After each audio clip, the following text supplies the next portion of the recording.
தந்தி தொலைக்காட்சி நேயர்களுக்கு வணக்கம். நல்லதை சொல்வோம், நல்லதை செய்வோம், நல்லதே நடக்கும்.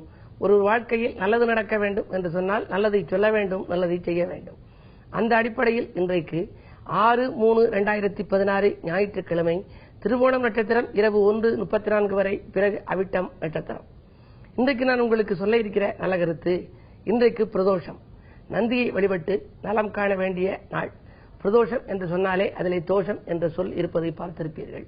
வாழ்க்கையிலே எந்த தோஷம் இருந்தாலும், நாகதோஷம் இருந்தாலும், செவ்வாய் தோஷம் இருந்தாலும், சர்ப்பதோஷம் இருந்தாலும், மற்ற எந்த கிரக தோஷங்கள் இருந்தாலும் அதிலிருந்து விடுபட வேண்டுமானால் பிரதோஷம் என்று வருகிற நாளிலே நந்தியும் பெருமானையும் சிவனையும் உமையவளையும் வழிபாடு செய்ய வேண்டும். நந்தி என்று எடுத்துக்கொள்கின்ற பொழுது மிகப்பெரிய விஸ்வரூப நந்தி தஞ்சையிலே இருக்கிறது. தஞ்சையிலே பெரிய நந்தி இருக்கிறது. தளிருடலிலே வெண்ணெய் சாற்றி வேந்தன்பட்டியிலே இருக்கிறது. அதே போல நமது நந்தனாருக்காக நந்தி விலகிய இடம் திருப்புன்கூர். மிகப்பெரிய நந்தி திருப்புன்கூரிலே இருக்கிறது. அங்கு இருக்கிற துவாரபாரகர்கள் தலை சாய்த்தபடி இருக்கின்றார்கள். வைத்தீஸ்வரன் கோயிலிலிருந்து 3 கிலோமீட்டர் தூரத்திலே இருக்கிறது. ஓரிரவிலே நந்தனாருக்காக குளம் வெட்டியதாக கூட அந்த தெய்வம் சாட்சி சொன்னதாகவெல்லாம் அங்கே சொல்வார்கள். அப்படிப்பட்ட அற்புதமான ஒரு திருத்தலத்திலே மிகப்பெரிய நந்தி இருக்கிறது. இப்படி ஏதேனும் உங்கள் ஊரிலே இருக்கக்கூடிய ஒரு நந்தியை கூட நீங்கள் தேர்ந்தெடுத்து சிவாலயத்திற்கு சென்று இன்று மாலை நேரத்திலே பிரதோஷ காலத்திலே வழிபாடு செய்தால் உங்கள் பிரச்சனைகளிலிருந்து நீங்கள் விடுபட இயலும் என்று தெரிவித்து, இன்றைக்கு என்ன நட்சத்திரம் என்று சொன்னால் திருவோணம். திருவோணத்திலே ஒரு பிள்ளை பிறந்தால் திருமாலுடைய அருளுக்கு பாத்திரமாகலாம். ஏனென்றால் திரு என்ற அடைமொழி இருக்கிறது அப்படின்னு சொல்லுவாங்க. சரி, இரவு 1:34 மேல குழந்தை பிறந்தா அவிட்ட நட்சத்திரத்திலே பிறந்திருக்கிறது. அவிட்டம் தவிட்டுப்பானையில் இருந்தாலும் தங்கமாக வரும் அப்படின்னு சொல்லுவாங்க. ஒரு பெண் அவிட்டத்தில் பிறந்தா போற்றி கொண்டாடி வளர்ப்பார்கள். ஆனால் அதே மாதிரி ஒவ்வொரு நட்சத்திரத்துக்கும் ஒவ்வொரு குணம் உண்டு. சனின்னு இருக்கு இல்லையா, சனிக்குரிய நட்சத்திரம் பூசம், அனுஷம், உத்திரட்டாதி. இதுல அனுஷத்துல பிறந்தா அவங்களுக்கு எப்படி இருக்கும் குணம் அப்படின்னு தெரிஞ்சுக்கணும். அனுஷம் என்று சொன்னாலே அது சனிக்குரிய நட்சத்திரம். அனுஷம் எனும் வெண்மீனில், இது ஒரு நல்ல அழகான கவிதை. அனுஷம் எனும் வெண்மீனில் பிறந்த மாந்தர் அன்பான சொற்களையே பேசுவார்கள். அவர்கள் அன்பா பேசுவார்களாம். கணிசமென கரங்களிலே பணம் புரளும், கடவுள் பக்தி கொண்டவராம், தர்மவானாம். அநீதிகளை எதிர்த்திடுவார், அன்னை தந்தை போற்றி காப்பார். ஆசையுள்ளார், சாமர்த்தியம் அறிந்த மேதை. உரிய சனி ஜாதகத்தில் வலுத்திருந்தால் உச்சத்தில் வாழ்ந்திருப்பார், உண்மைதானேன்னு சொல்லி இந்த நட்சத்திர பலன்களை பற்றி உள்ள கவிதை இந்த கவிதை. அநீதிகளை எதிர்க்கக்கூடியவர், அன்னை தந்தையை போற்றி காட்பவர். ஒரு புது கவிதை. ஒருத்தர் வீடு கட்டினார். கட்டிய வீட்டிற்கு பெயர் என்ன வச்சாரு அப்படின்னா அன்னை இல்லம் அப்படின்னு. ஆனால் அன்னை இருப்பதோ முதியோர் இல்லத்தில் அப்படின்னு ஒரு புது கவிதை இருக்கும். ஆனால் அன்னை தந்தையை யார் போற்றி காப்பாராம்?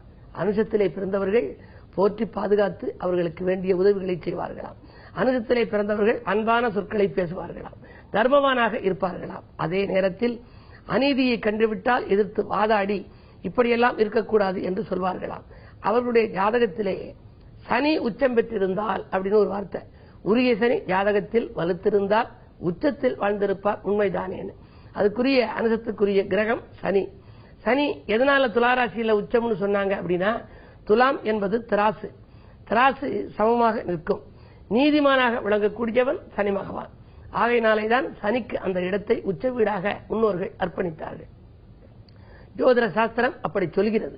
எனவே அந்த சனி உச்சத்திலும் இருந்து அனுஷத்திலே ஒருவர் பிறந்திருந்தால் மிக அற்புதமான வாழ்க்கை அவருக்கு அமையும் என்று அவருடைய குணாதிசயங்களிலே குறிப்பிட்டிருக்கிறார்கள் என்ற நல்ல கருத்தை தெரிவித்து இனி இன்றைய ராசி பலன்களை இப்பொழுது உங்களுக்கு வழங்கப் போகின்றேன். மேசராசி நேயர்களே, பிடிவாத குணத்தை தளர்த்திக் கொள்ள வேண்டிய நாள். பிள்ளைகள் வழியில் விரயங்கள் ஏற்படத்தான் செய்யும். அது மட்டுமல்ல, 8லே செவ்வாய் இருப்பதால் சகோதர உறவுகளும் கொஞ்சம் பிரச்சனையாக இருக்கலாம்.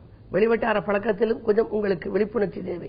தொழில் மாற்ற சிந்தனை மேலோங்கும். உத்தியோகத்தில் இருப்பவர்கள் இடம் மாறலாமா, வேறு தொழிலுக்கு செய்யலாமா என்ற சிந்தனை உருவாகலாம். அந்த சிந்தனை உருவானாலும் கூட சுய ஜாதகத்தை ஒரு முறை புரட்டி பாருங்கள். திசாபுத்தி பலம் பெற்றிருந்தால் மாறிக்கொள்வதில் தவறில்லை.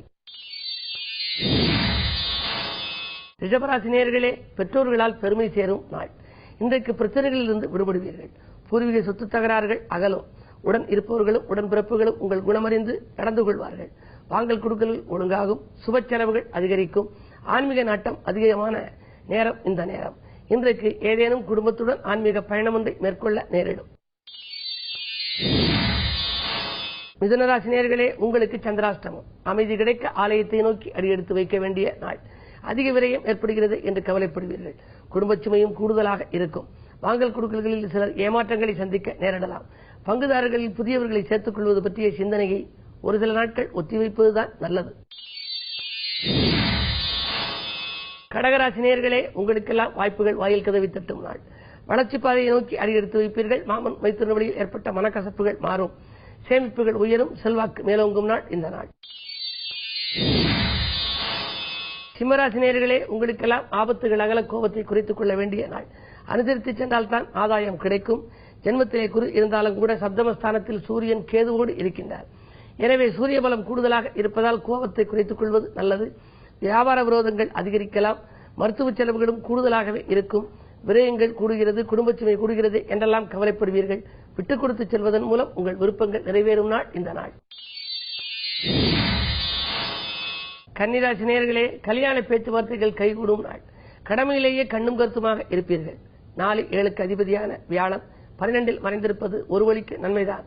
பெற்றோர் வழியில் பிரியம் கூடும். மறைந்த குருவால் நிறைந்த தன்லாபமும் உங்களுக்கு கிடைக்கலாம். வாழ்க்கை துணை வழியே ஏற்பட்ட பிரச்சனைகள் அகலும். விலகிச் சென்றவர்கள் விரும்பி வந்து சேருவார்கள். நல்ல வாய்ப்புகள் நாடி வரும் நாள் இந்த நாள். துலாம் ராசி நேயர்களே, வீடு கட்டு முயற்சிக்கு வித்திடும் நாள். நீண்ட நாட்களாக நீங்கள் நினைத்திருந்த ஆசை இன்று நிறைவேறப் போகிறது. சொத்துக்கள் வாங்கி வைத்திருப்பீர்கள். அதில் வீடு கட்ட முடியவில்லையே என்று கவலைப்படுவீர்கள். இன்றைக்கு அந்த கவலை தீரும் விதத்திலேயே நல்ல தகவல்கள் வந்து சேரப்போகிறது. சொத்துக்களால் ஆதாயமும் உண்டு. சொந்தங்களும் உங்கள் முயற்சியை கண்டு பாராட்டப் போகிறது. விருச்சிக ராசி நேயர்களே, புகழ் கூடும் நாள். பொருளாதார நிலை இன்றைக்கு உயரும். போற்றுகிற அளவுக்கு செல்வாக்கும் உங்களுக்கு உயரப்போகிறது. சுப செலவுகள் அதிகரிக்கும். வாங்கல் கொடுக்கல்களில் கூடுதல் கவனம் செலுத்துவது நல்லது. கட்டிடப் பணியில் இருந்த தொய்வு அகலும். குடும்பத்தில் முன்னேற்றம் கருதி நீங்கள் செய்த முயற்சிகளில் இன்றைக்கு வெற்றி கிடைக்கும். நண்பர்கள் நல்ல தகவல்களை கொண்டு வந்து சேர்ப்பார்கள். செவ்வாய் சனி சேர்க்கை இருந்தாலும் கூட ஆரோக்கியத்துறை இன்று அதிகமாக இருக்காது. குருவின் பரிபூர்ண பார்வை 2ஆம் இடத்திலும் 4ஆம் இடத்திலும் பதிகிறது. எனவே சுகங்களும் சந்தோஷங்களும் உண்டாகும். பயணத்தால் பலன் கிடைக்கும் நாள் இந்த நாள். தனுசு ராசி நேயர்களே, இன்றைக்கு குழப்பங்களில் இருந்து விடுபடும் நாள். உதாசீனப்படுத்தியவர்கள் ஓடி வந்து உங்களோடு இணைவார்கள். உடன்பிறப்புகளும் உங்களுக்கு உதவியாக இருப்பார்கள். கடன் சுமை பாதிக்கு மேல் குறைந்தது என்று சொல்லி மகிழ்ச்சி அடைவீர்கள். இடமாற்றம், வீடு மாற்றங்கள் நல்ல மாற்றங்களாகவே உங்களுக்கு அமையப் போகிறது.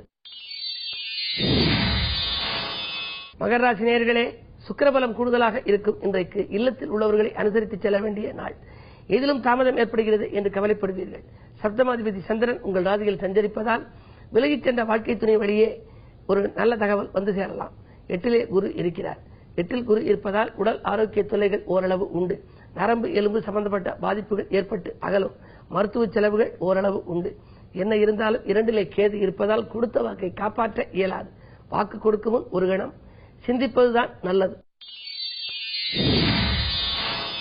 கும்பராசி நேயர்களே, உங்களுக்கெல்லாம் செலவுகள் கூடுதலாக இருக்கும் நாள். தேசப்பற்று மிக்கவர்களின் ஒத்துழைப்பு கிடைக்கும். அந்நிய தேச யோகம் கூட ஒரு சிலருக்கு எண்ணியபடியே வந்து சேரலாம். வரும் தொலைபேசி வழி தகவல் மகிழ்ச்சியாக இருக்கும். சூரிய புதன் சேர்க்கை இருப்பதால் புத ஆதித்ய யோகம் உண்டு. பிள்ளைகள் சம்பந்தமாக படிப்புக்காக ஏற்பாடு செய்திருந்தால் அந்த முயற்சிகளில் வெற்றி கிடைக்கும். செய்தொழிலில் எதிர்பார்த்தபடியே லாபம் உண்டு. மீனராசி நேயர்களே, அவசர முடிவெடுப்பதை தவிர்க்க வேண்டிய நாள். ஆதாயமில்லாத அலைச்சல்கள் உண்டு. 12ஆம் இடத்திலே சூரியன் புதன் கேது விரயஸ்தானம் வலுவாக இருக்கிறது.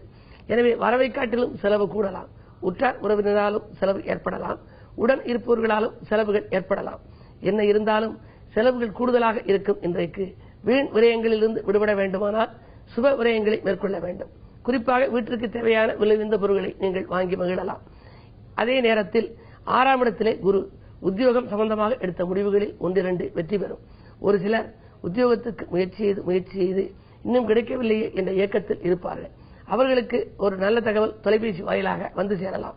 செவ்வாய் சனி சேர்க்கை 9இல் இருப்பதால் பெற்றோர்களை கொஞ்சம் அனுசரித்துக் கொள்வது நல்லது. மேலும் விவரங்கள் அறிய தினத்தந்தி படியுங்கள்.